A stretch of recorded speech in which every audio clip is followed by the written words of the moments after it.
ولئن مستهم نفحة من عذاب ربك ليقولن يا ويلنا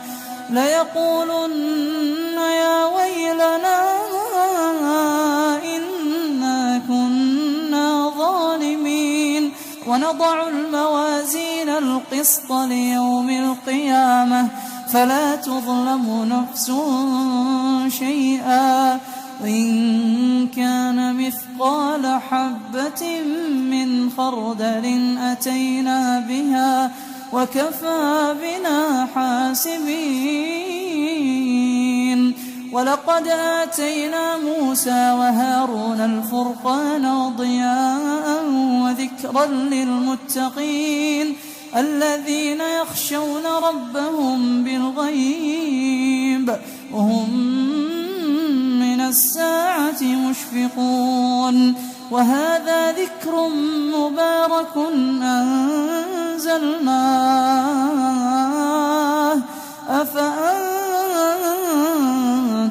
له منكرون.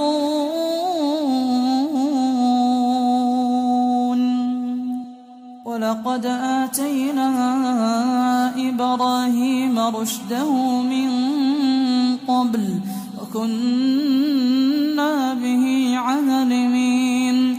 إذ قال لأبيه وقومه ما هذه التماثيل التي أنتم لها عاكفون؟ قالوا وجدنا آباءنا لها عابدين. قال لقد كنتم أنتم وآباؤكم في ضلال مبين. قالوا أجئتنا بالحق أم أنت من اللاعبين؟ قال بل ربكم رب السماوات والأرض الذي فطرهن وأنا على ذلكم من الشاهدين. وتالله لأكيدن أصنامكم بعد أن تولوا مدبرين. فجعلهم جذاذا إلا كبيرا لهم لعلهم إليه يرجعون. قالوا من فعل هذا بآلهتنا إنه لمن الظالمين.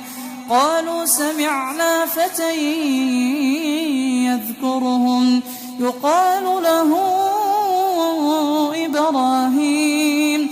قالوا فأتوا به على أعين الناس لعلهم يشهدون. قالوا أأنت فعلت هذا بآلهتنا يا إبراهيم؟ قال بل فعله كبيرهم هذا فاسألوهم إن كانوا ينطقون. فرجعوا إلى أنفسهم فقالوا إنكم أنتم الظالمون. ثم نكسوا على رؤوسهم لقد علمت ما هؤلاء ينطقون. قال أفتعبدون من دون الله ما لا ينفعكم شيئا ولا يضركم أف لكم ولما تعبدون من دون الله أفلا تعقلون. قالوا حرقوه وانصروا آلهتكم.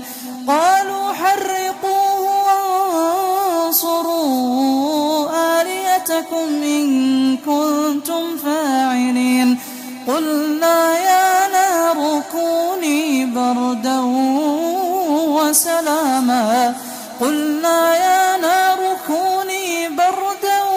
وسلاما على إبراهيم وأرادوا به كيدا فجعلناهم الأخسرين. ونجيناه ولوطا إلى الأرض التي باركنا فيها للعالمين. ووهبنا له إسحاق وإسحاق ويعقوب نافلة وكلا